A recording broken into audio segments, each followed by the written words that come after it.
Did you kill him? I didn't kill no one. They want to play with you. Who followed it here?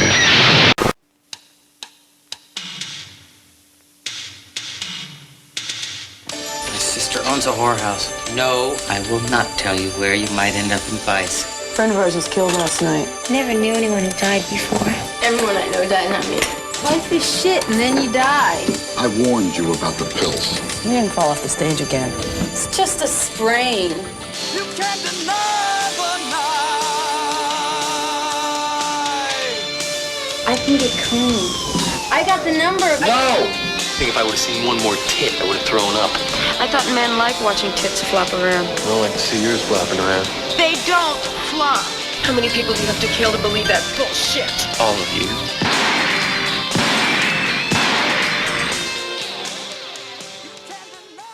Hi, I'm Spice Williams Crosby from Fatal Games, and you are listening to Hysteria Continues. Yes, indeed you are. Welcome back to the Hysteria Continues, episode 266. And this time we're hitting rock bottom, or that is to say the Rock Bottom Dance Club for 1987's Strip to Kill, which is a listener pick from our good friend Leo Dean. How are you doing today, Leo? I'm doing very well. I'm curious to see what you guys think of this film. It's one of my late 80s favorites at the tail end of the slasher, which was already on its decline. But there's things to love about this movie. There's things not to love about this movie. So I'm just very curious to see what you guys all think about it. And thanks for having me back. I appreciate it. Awesome. And before I get to the other guys, you're probably wondering why I'm introducing the show rather than Justin. And the answer, quite simply, is that Justin is no longer with us. And by that, I mean he somehow found himself inside of a Transylvanian prison. So hosting duties for this episode have been foisted upon me. Justin will be back in time for Nathan's next pick, which we will be announcing at the end of the show as per usual. I know it would have killed me if he wasn't. But before we get to any of that, let's check in with the other fellas. Erik, with Justin unavailable to sort of bully you around, do you feel liberated? I do feel liberated. Actually, Justin will be here in spirit. I chatted to him earlier before he was taken away to the prison, so I asked him a few questions. I said, Justin, am I correct in saying that Toya is superior to Susie in every way? Indeed you are. And Justin, am I the sexiest member of the podcast? Indeed you are. Oh, that's nice of you to say, Justin. And finally, Justin, am I correct in saying you're a big goth bully who wears black lipstick and a black veil and likes to listen to Bauhaus and graveyards whilst bullying people? Indeed you are. Well, I'm glad we got that sorted. Indeed we are. And Nathan, are you stripped to kill this episode? Indeed I am. Indeed you are. Very good stuff. So I guess in a sort of time-honored tradition, let's have a look at what we've been watching recently. Leo, as our guest and the one person here who's probably had the time to watch something new, is there anything you'd like to tell us about? Yeah, I have a few things I've seen, 3 of them being very new. The first thing I saw, which is not a new film, but last time I was on the show, you guys were talking about Last Night in Soho, which I eventually did catch up with and bought the 4K Blu-ray of, and I enjoyed it very much. You know, I do like all of Edgar Wright's movies. This one, obviously, for the reasons why we all, like the slasher movies, it had that aesthetic feel of Argento. It was beautifully shot. The actor, the set design, the feel of it was very surreal. If I had one pick to it, it was a little slightly too long, but I did enjoy all the, all the regular bells and whistles that we all love in these type of movies. So, but I know you guys had seen it, but you didn't talk about it, I think, when I was on because you didn't want to spoil anything, but you've all seen it, right? Which was this, The Last Night in Soho? Yes, sir. Oh, yes. I'm not sure about Nathan, but yeah, I know Erik and I have seen it. I love the film personally. I thought it was very beautiful, very gorgeous. I love it too. Yeah, very gorgeous. I even like the dance number stuff, building up to the murders. I thought that stuff was just, mesmerizing, captivating. Did you see this one, Nathan? I did, and I liked it a lot, actually. I thought it was very good. It was very a great visual film, if that makes any sense. Like, they made good use of, like, visuals. Unlike something like Save, no offense, but not of horror, where I don't think they put as much into the visual aspect of the movie. Well, that's quite a contrast there. Go from Last Night in Soho to The Night of Horror. I'm just ready to pick it for Patreon soonish. Don't quit the show, Erik. He's thinking about it right now. Is that the one? That is the one with the ghosts of the soldiers, is it? Who speak for 20 minutes at a time. Yep. Yeah. Well, they got a long story, you know. Boy, is it a long story. Anything else, Leo? Yeah, I did catch the new Predator film, Prey. I believe it's on Hulu. I enjoyed that well. You know, I think the Predator films, I know you guys are fans. I believe all of you like the Predator films. Am I mistaken? Or Yep. Mm-hmm. Okay. So I think they work well when they change times. Like I was a fan of the Dark Horse comics back in the late 80s into the early 90s. And they had so many great stories of putting the Predator in all different types of time frames, like the Revolutionary War, World War II, like things like that really work. And this works well too. You know, it takes place in I think the 17th century Native American tribe. Predator comes down and mayhem ensues. It's really well done. Have you guys seen it? Not yet. No, I started watching it. I don't think I got into it as far enough to make an assessment. But what I saw was actually pretty good. The cinematography looked gorgeous. Setting looked gorgeous. I mean, it looked like a kind of a revamped version of the Predator, I guess. Do we know why this didn't get a theatrical release? Why is it gone straight to streaming? Is it because of COVID or? I think they, it seems like a lot of films now I guess the streaming aspect, maybe they figured, I mean, I don't know if this is a fact, but maybe they figure it's a franchise that's not really been, been relevant lately. I mean, we did have the Predator and the other film, the one with the big giant 8-foot tall Predator.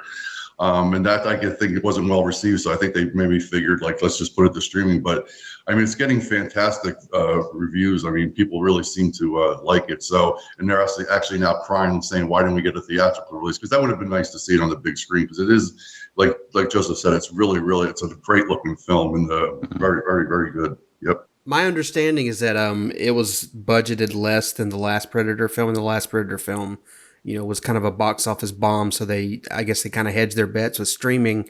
But apparently it's Hulu's biggest streamer ever. So it's very successful. Yeah. Yeah. I definitely recommend you guys see it. I mean, if you like the Predator films, I think you guys definitely enjoy it. Yeah. The only Predator film I don't like is Alien vs. Predator Requiem, which I thought was a bit naff, but, it had so much potential, but it didn't live up to it. But this one I'm looking forward to seeing. Yeah. Yeah. Okay. And then next thing I saw, sorry, I don't mean to drag on, but there's two more films. The last one's not really horror, but I did see Nope, Jordan Peele's Nope. Did anybody get to see that? Nope. Not yet. It just opened here 2 days ago, so. Yeah. I do like Jordan Peele's films. I think for me anyway, I would probably get slammed for this, but I think his first film, I think is a little bit overrated. I do like Us a lot.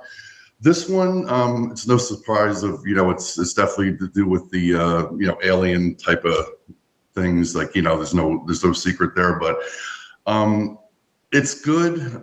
There's things to really like about it. It's got a great atmosphere. I mean, he's, the guy knows how to make a good movie for the most part. But the only problem I had with it, it's a tad too long. I think it's like 2 hours and 10 minutes, and you probably could have wrapped it up in about an hour, 40 minutes. But the cast is really good. It's like I said, it's got some great atmosphere to it. It's something you guys should check out if you like his other films, that is. I don't know if you guys are fans of his other films. I like Jordan Peele okay. Like you, I thought Us was just okay. I'm sorry, Get Out was just okay. And I thought Us was fantastic. I'm kind of looking forward to Nope, but Nope, I haven't seen it yet.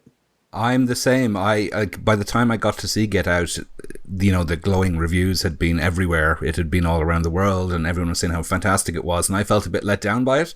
Us, on the other hand, I really, really enjoyed a lot more. And Nope, I'm looking forward to, because I do like UFOs and spaceships and sci-fi and stuff. Yeah, they're actually they actually compare it to M. Night Shyamalan's Signs. They say that he gets that aesthetic to it.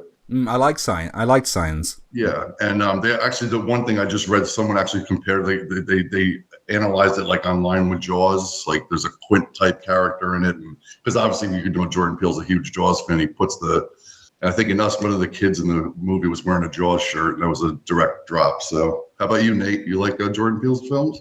Oh, I've only seen Get Out and Us, and I loved both of them. I think they are his only two films apart from Nope. Yeah, and Nope's the only one Nope's the one I haven't seen. But if it's anything like his first two, then I'm gonna love it as well. Yeah, I know you're not a big alien type person. You don't really love the sci-fi stuff, but I mean, I think if you like his films, you'll forgive that aspect of it and enjoy it for what it is. Yeah, well, I've been coming around a little bit to sci-fi lately. Yeah, Wes had you watching Star Trek at one stage. He did, yeah. We haven't watched it in a little while, but we did watch all of the Orville, so there's that. Never saw that one. All right, and finally, this isn't a horror film. I just saw it yesterday. I did see the movie Bullet Train. I guess I know Joseph, you love action films. I mean, it's a bit quirky. It's the best way I could describe it is it's like Pulp Fiction mixed with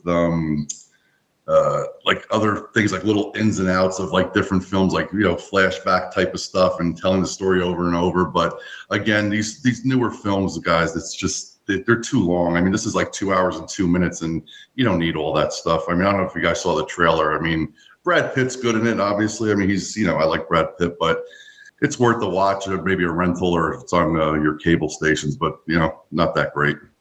Yeah, I mean, I've heard pretty decent word of mouth about it. I do like Brad Pitt, and I don't know, it looks kind of fun, but I don't know, with the action movies, it's kind of like my slasher films. I like them old. The newer stuff, like past like 97 or so, I kind of zone out on. I'm a big fan of the 80s and 90s action films, but I will see Bullet Train eventually.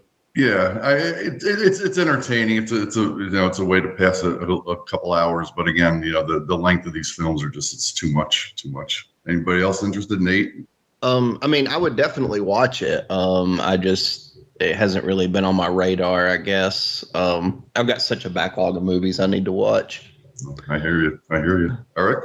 Yeah, for me, the same, a backlog of movies to watch, and this would be sort of way down the list. Like Joseph was saying, I do love action movies, but I tend to be drawn more towards 80s, 70s, 80s, and, the 90s ones I'm getting really into now as well.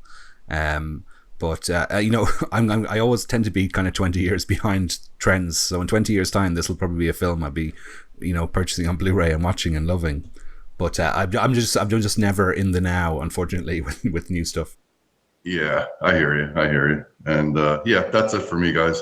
Thank you. Cool.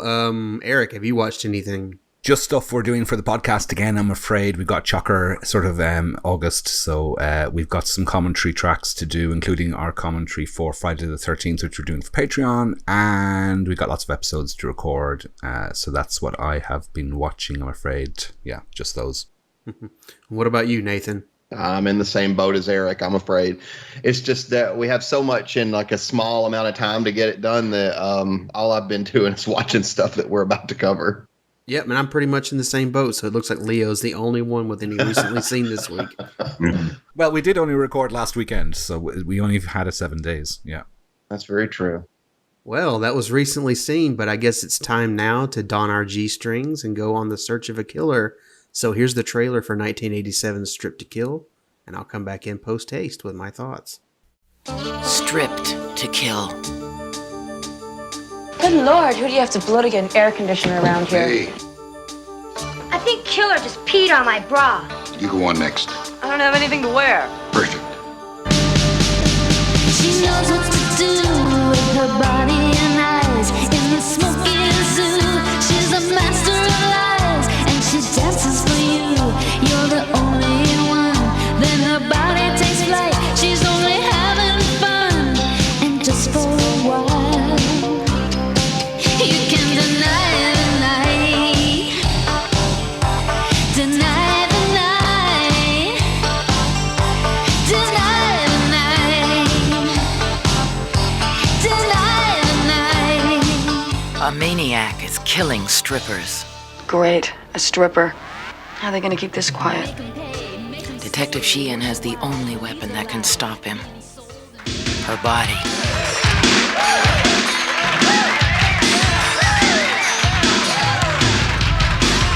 And it's more than just going out there and turning them on. It's like something's cutting loose. Yes, I will burn you down.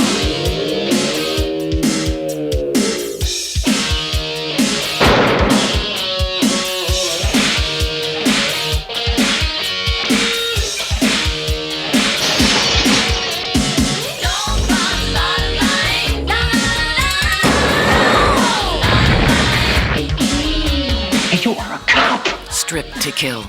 One woman's fantasy becomes every woman's nightmare. When one beautiful rock-bottom dance club performer is found dangling by piano wire from a bridge, and another dies in a fiery inferno, and yet another dancer has been dragged 100 miles from the bottom of a truck, something is dead wrong, and Detective Cody Sheehan, played by Kay Lenz, is determined to get to the bottom of it. To solve the case, Sheehan infiltrates the club's tight sorority of dancers and goes uncovered, as a performer. To her immense surprise, she learns that stripping holds a powerful allure for her, and her professional and personal lives take on shocking new dimensions. Strip to Kill features an extremely colorful cast of supporting characters as well as several stunningly original dances performed by a bevy of erotic artists. You'll meet Detective Heineman, played by Greg Evigan, Cody's wisecracking partner and eventual lover. Ray, played by Norman Fell, the hard-boiled owner of Rock Bottom. Dazzle, who does amazing dances on a motorcycle. Cinnamon, a pill-popping performer who bottoms out in a big way. And Angel, who holds a dark and violent secret. A relentless journey toward a murderer's soul. Strip to Kill will lead you down a dark and dangerous Los Angeles streets few will ever know, and you may never forget. Okay, that was the very loquacious description from the back of the MGM UA VHS release of Strip to Kill, and I don't think Strip to Kill is a very good slasher film. However, I don't think it's a slasher film at all, really. Certainly it's more adjacent. It's definitely slasher adjacent, but ultimately I found that portion of the film to be very slight. And what I mean by that, I mean the murders we get are kind of brutal in a descriptive way. I mean, someone is strangled, someone is set ablaze, and another person is kind of hooked to a semi-truck and dragged for, hundreds of miles. But I don't know, the execution, no pun intended, leaves a lot to be desired. It felt more like an erotic thriller with a few kind of anemic murders and a few bright red herrings thrown in to please the slasher crowd.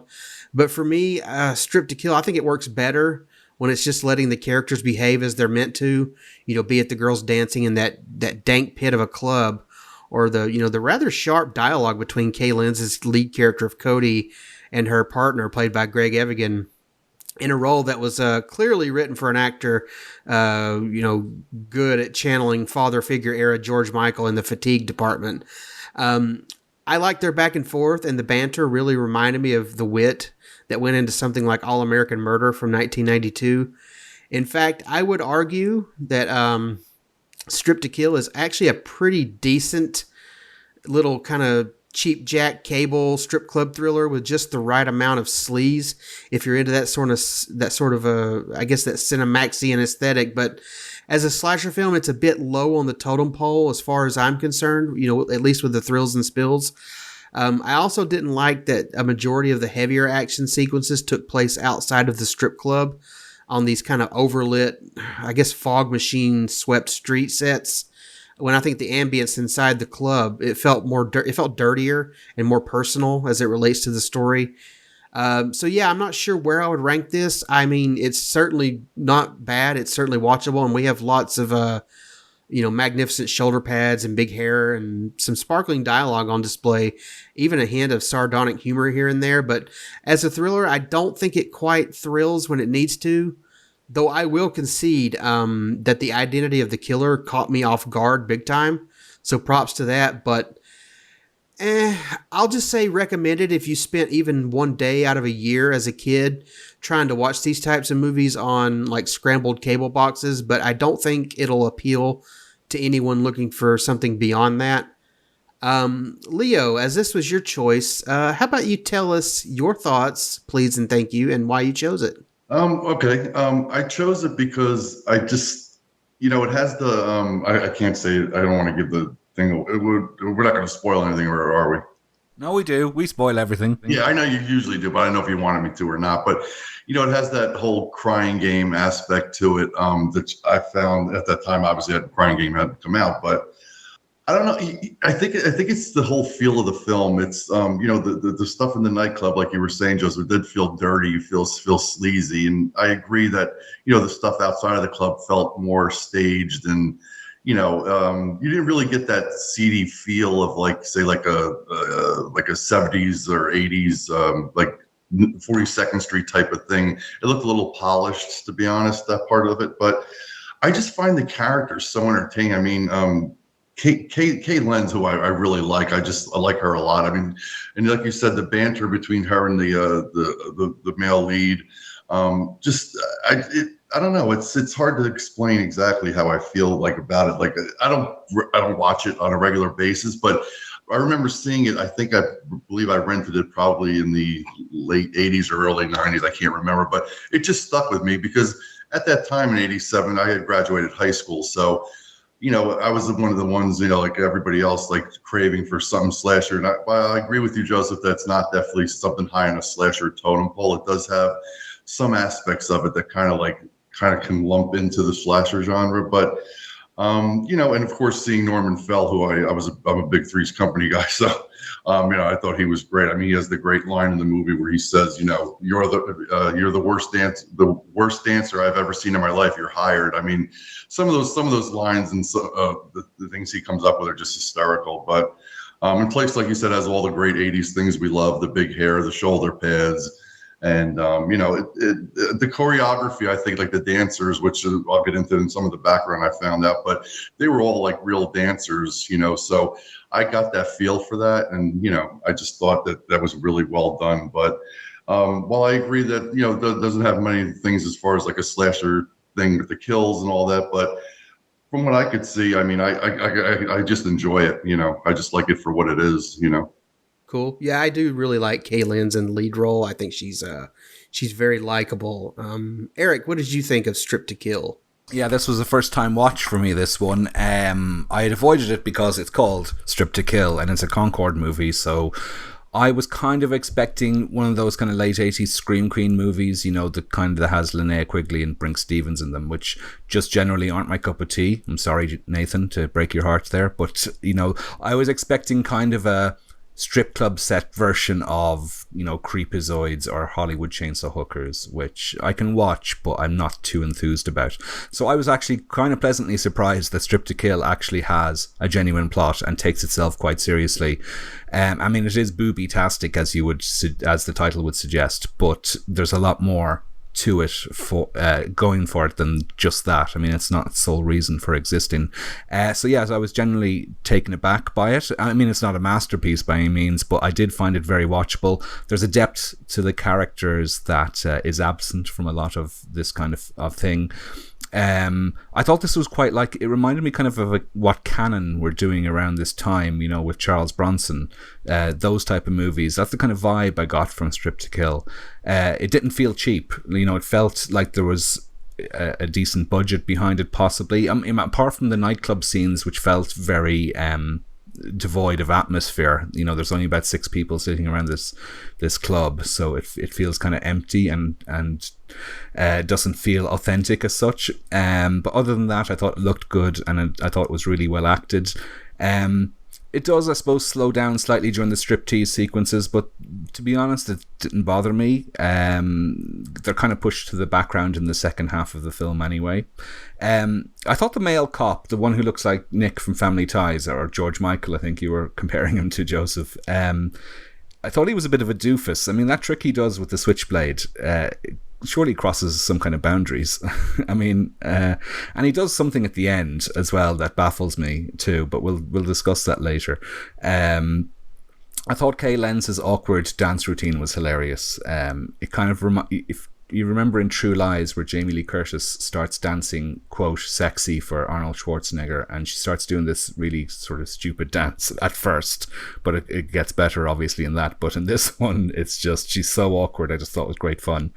I liked the character of Erik, my namesake, because when we were introduced to him at the start of the film, he really looks like he's big into Depeche Mode, because just the way he's dressed and his hair and that. And this Erik is a huge fan of Depeche Mode also. Well, up until 1990 or so. I kind of lost interest after that. But I hear you're a big fan of wearing women's clothing as well.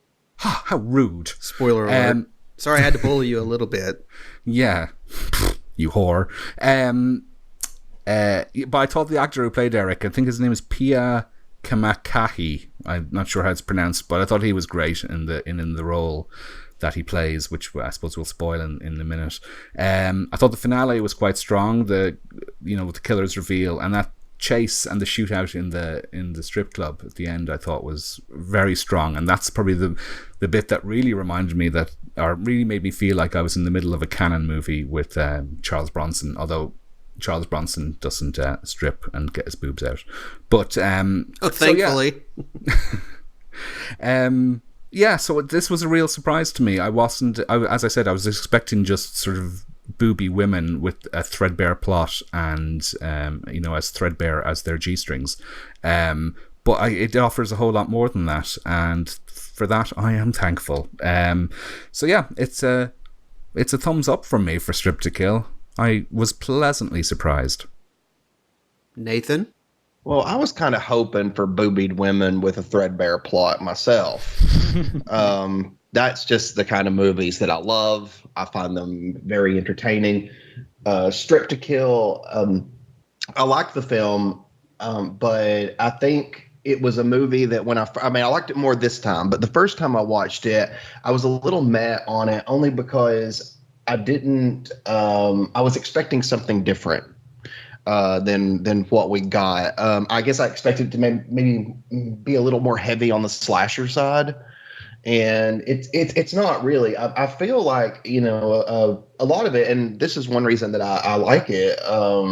Watching it now as an adult, quote unquote, is I like that she gives the strippers have distinct personalities. They're not just fodder for a killer to just kill off. I mean, they have they have their own flaws and things like that. I think that Kaylin's aside, they were good dancers and everything. I'm like Erik. I did love when Kaylin's was up there. I mean, she's great in this movie. Don't get me wrong. She is fantastic. I loved her character, but yeah, the strip scenes were kind of awkward, but I thought it also kind of worked with her character because, she's an undercover cop. She's not a stripper. So, I think it kind of works on that angle. I loved who the killer turned out to be. I did not guess it correctly, of course.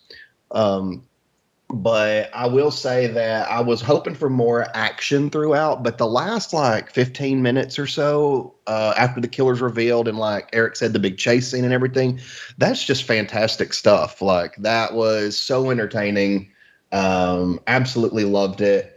So Strip to Kill overall for me, I would probably be apt to give it kind of maybe a 6.5 out of 10.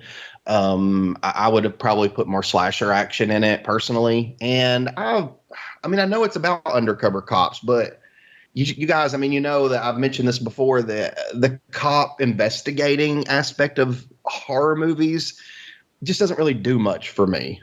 I'm more interested in the strippers and the killer after them more so than any, cop action or anything. But that's not this movie. That's okay.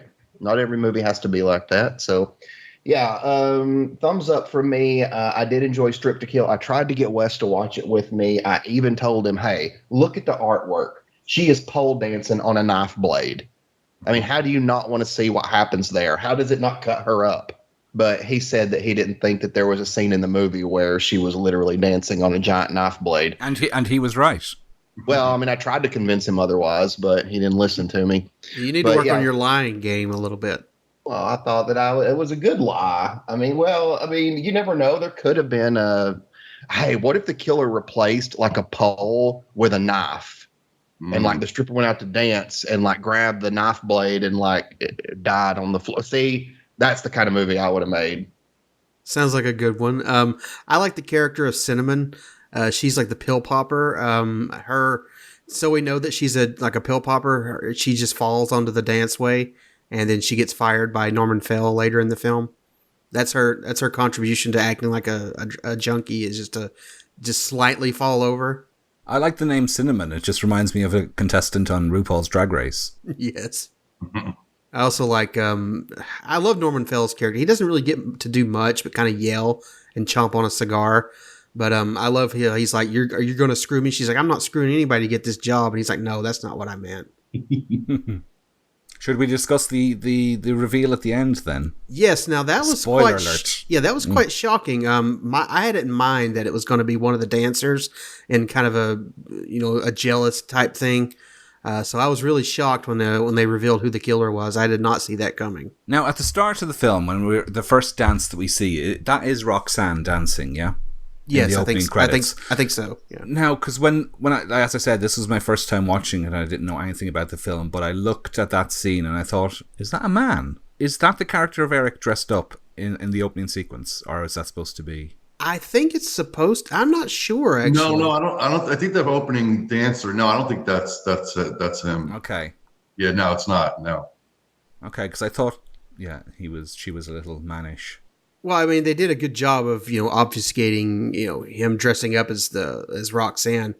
I mean, because I for some reason I kept thinking, oh, he's just a big red herring. He's the creepy brother that they're going to think is the killer, and who's into Depeche Mode. Yeah, and he actually turned out to be the killer. I was shocked at that. So, kudos to them for that. Is Justin going to give his opinion? I mean, does he have thoughts on this? Is he going to? No, he's avoided watching it, I think. Yeah, he had family come in, so his timetable was kind of shot. On the website, he wasn't too glowing about it. I think he gave it 2 stars. But he has said it depends how much vintage there is behind that review, because he has changed his mind on a lot of films over the years. I know. I remember him saying that. He always says that his feelings change over time, like everybody. Obviously. I mean, he told me recently in private, of course, that he thought Splatter University was better than Halloween. Was that a dream, Nathan? Did someone get their head cut off in this dream, Nathan? How dare you? How dare you assume that this is a dream? You don't think Justin would rank Splatter U above Halloween? I don't know. I don't think it's something he would say. Who knows with Justin these days? He's out in a Transylvanian prison. So he's more likely to say something like this. Indeed you are. He was answering me when I said, am I right in thinking, that you prefer Splatter U? Indeed you are. There you go. So Justin's here after all. Well, Justin's changed his mind on everything from Toya to Splatter U. He's, definitely changed a lot in this episode. If you're listening back, Justin, there's nothing you can do about it. Oh. So is there anything left to say about Strip to Kill, or should we move on to some background? I will say that when the latex boobs got stabbed, okay, and this is going to be bad. When they got stabbed, it took me a minute to realize what was going on. I thought it was just crazy looking effects. A wound, you thought it was. Why is there no blood? What is going on? And then, of course, the reveal's right after that. But for a minute, I was very confused. I like how Greg Evigan's knife, that little fake switchblade, it kind of becomes like Chekhov's knife, how it comes into play at the end there with her, stabbing at the killer. Him basically teaching her how to do it and keep her eyes on him the whole time. Didn't one of you mention something about him at the end of the movie doing something? Yes. Yeah, because so he gets shot at the end, but it turns out he has a bulletproof vest on, but he doesn't come to the assistance of Kay Lenz's character until the killer has been offed. Then he makes his reappearance. Why didn't he just get up and help her? I like bulletproof vests in these films. They get shot and then usually they get right back up. But he's out for 20 minutes, it seems like. Yeah. Mm. So background, Leo, do you have any background for us? Yeah, I have some stuff. Yep. I got all my stuff from, I have the Blu-ray from Scorpion releasing, I believe it was in 2017. I listened to the interviews and I listened to 2 commentaries. So I got a couple things. This was Kat Shea's first film she directed and wrote as well.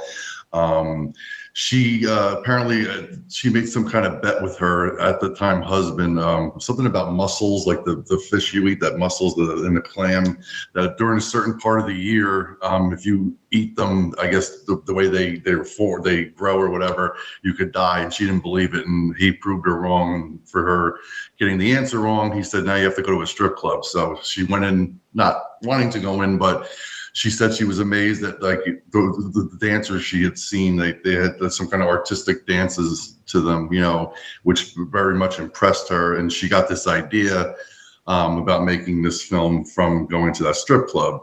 So she had actually ambushed Roger Corman. She's waited outside his building, and when he went on lunch break, she went up to him and threw this idea at him, and he was very intrigued by it and told her to come back.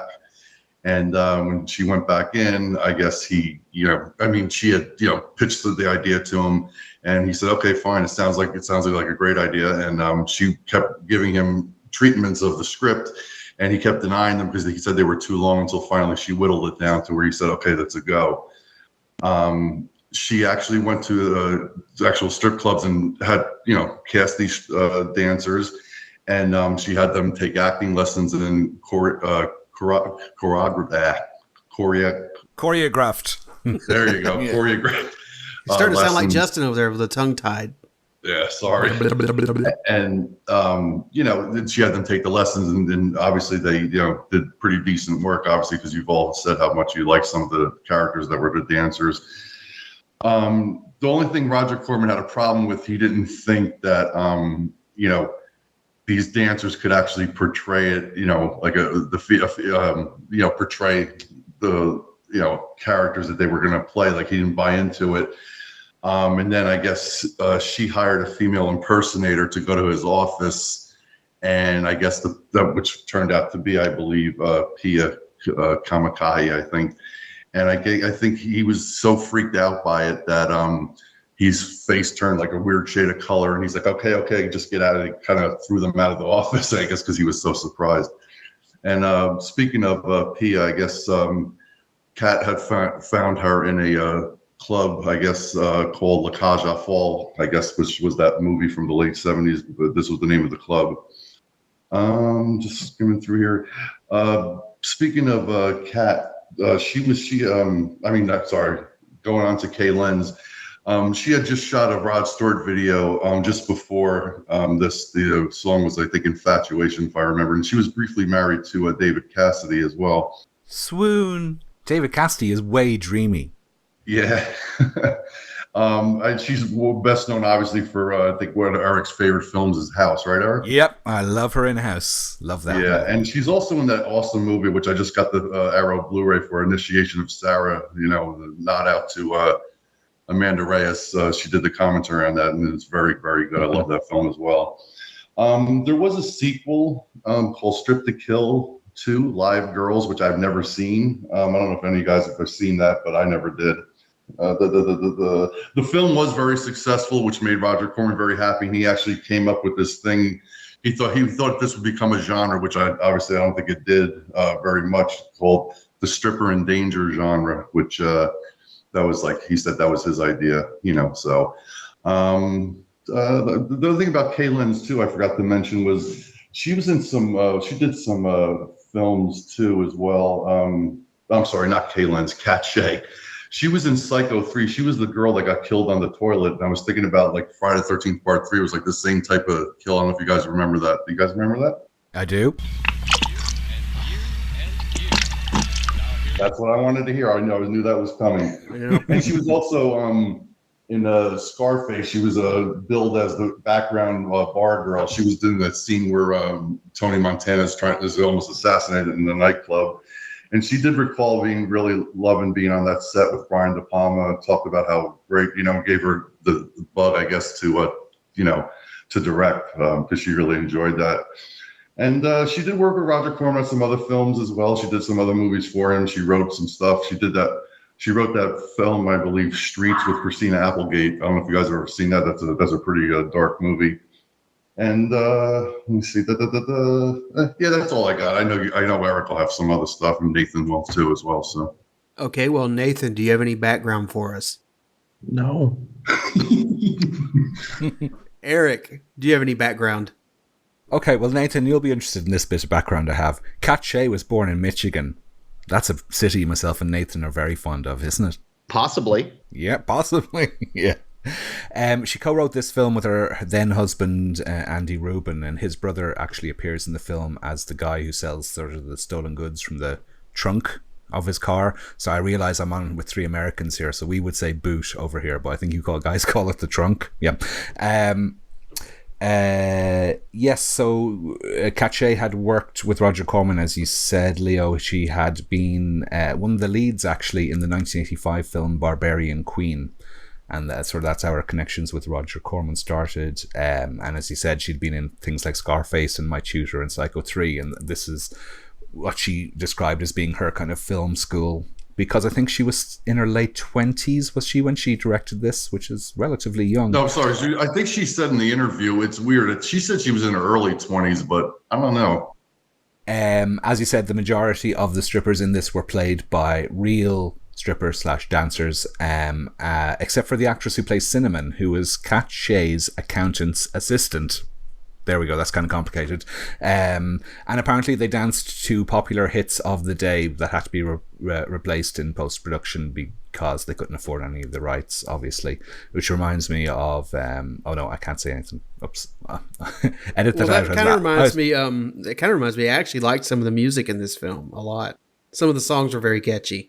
The MGM Video put this out in the UK in 1987. Now, there's no mention of cuts on it on the BBFC website, but I imagine there's a scene where one of the strippers is playing with a set of nunchucks, and they were a big no-no over here back in the day, to such an extent that Teenage Mutant Ninja Turtles was edited down to remove any nunchucks, and they were rebranded Teenage Mutant Hero Turtles over here to further distance themselves from like ninja stars and nunchucks. So I'm imagining that scene might have been removed. It's only very brief. Katche says that the film took 30 days to film, which is quite a long shoot for a low budget Roger Corman movie. And the special effects, particularly the prosthetic boobs, were constructed by an effects artist called Michael Westmore. Now, he had already won an Oscar at this stage for his work on Raging Bull, and he has a very successful career in mainstream cinema, working on lots of Star Trek shows and movies, and the Rocky movies, the Rambo movies. He did the Rocky Dennis makeup in Mask in 1985, but he met Katche when they were both working on Psycho 3. And so that became good friends, and so he did her a favor so she had basically an Oscar-winning effects artist working on the film, which is quite a coup, I imagine. And that's all the background I have. Over to you, Joseph Henson. Well, I mean, you guys have pretty much read everything I had as well, so excellent stuff. Oh, me too. Yeah.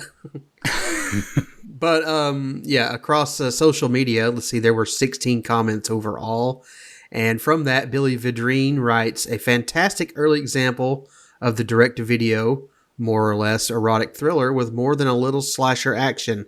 Katche is an underappreciated talent who went from being a victim in slasher movies, her death scene in Psycho 3 is particularly memorable, to directing them. That's just cool.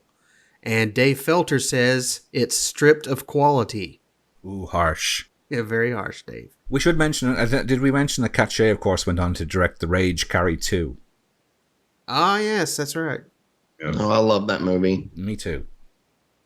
Follow us on Facebook, Instagram, and Twitter. Listen on Apple, Spotify, YouTube, and about a billion other podcatchers, both good and bad. And we're on Patreon with lots of exciting bonus episodes, including our upcoming Friday the 13th fan commentary. Our email address for general feedback and prison pen pal correspondence for Justin is thehysteriacontinues@gmail.com. So, I sense you want to make us laugh, Erik, but will you? It's my joke of the week. It's so great and fantastic. Did you know the director of Strip to Kill writes really good pop songs? They're really catchy. Catchy. Good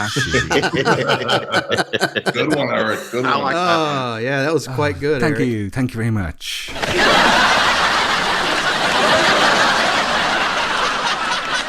I'm sure Justin's probably like his palm is itching or his ears are burning somewhere. Yes. Feedback. I believe we have a little feedback this week. Is that right, Nathan? Okay. All right, here's what we got. This says, hi, guys. Haven't written in a while, so I thought I'd drop you a line. Enjoyed your Zombie Island Massacre episode. Didn't bother watching the film first as I assumed it would be terrible, and after listening, I'm convinced it was a wise decision. Well, Some recent films I have watched, though, are Black Phone, which I love. The acting made the film, especially the child actors, but there were a few good scares, too. I also watched the new Predator prequel, Prey, and thought it was okay, but basically just a retread of the original in a different setting. Lastly, I saw Jordan Peele's Nope, which I guess you could consider a horror film. I thought Get Out was great, but I didn't like Us, and unfortunately, I wasn't crazy about Nope. Some good scenes, but the film was overlong, and I didn't like where the film went in the final act. That's it for now, though I do have a joke of the week for your enjoyment. Cue Eric's theme. It's my joke of the week. It's so freaking fantastic. It's too bad that Jimmy wasn't set on fire after having sex in Friday the 13th Part 4. Then he really would have been a crisping lover. Crisping Glover? Crisping lover. You were doing so well there, Rob. Then he says, "You're welcome." And that is from Rob Balducci. And I hope I'm saying that name right because I'm not good with names. It must feel weird not being booed through the whole episode, Eric. I know. So for the remainder of the episode, I'm just going to go boo. Nanny, nanny, boo, boo, stick your head and do, do. There you go. Yep.